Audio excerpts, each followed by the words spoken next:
Okay. Hello, everyone. My name's James McLoughlin. I'm a neurological physiotherapist, and I wanted to talk today about an interesting area to do with stroke recovery and rehabilitation. And stroke recovery and rehab is a pretty big area, but there's a few themes that seem to come up that I think it's worth discussing.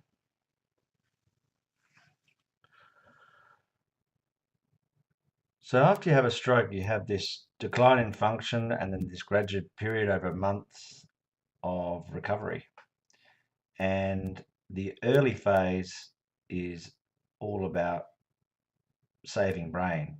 It's about saving as much as you can and getting some rapid recovery um, in function.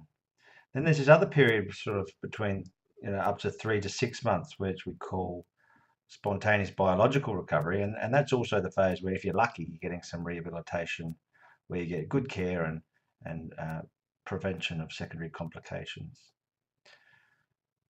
But perhaps one of the more neglected areas in research, anyway, and one of the most important areas is ongoing rehabilitation, the period of 12 months and beyond that, and for the rest of your life. And this is the support and healthy living aspect. And we've been calling that the next frontier because we're expecting to learn more about this area of stroke rehabilitation.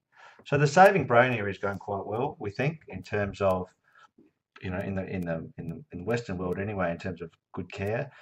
We're getting some ideas for rehabilitation in the early phase, and I expect more ideas will come to make our rehabilitation even better. But then this long-term phase is more about lifestyle, so we're going to have a much more coordinated approach to this. So I wanted to draw your attention to one study. There's so many bits of research in stroke rehab, but there's one particular study I want to draw your attention to in relation to the ongoing phase. This is a study in the United States looking at 649 people, and they looked at health factors over a 10-year period. Unfortunately, there's a risk of death not long beyond 5 years if you don't look at certain health factors. So we know there are factors in terms of blood pressure and cholesterol and managing your diabetes and these things, but there are other factors like stopping smoking, eating fruit and vegetables, and these were surveyed to all these people in the United States. Your physical activity levels, which we know is really important as well. Obesity is an issue, so a body weight and the body mass index was a factor, and also alcohol consumption. So we know for men it's 2 drinks a day, for women one drink per day.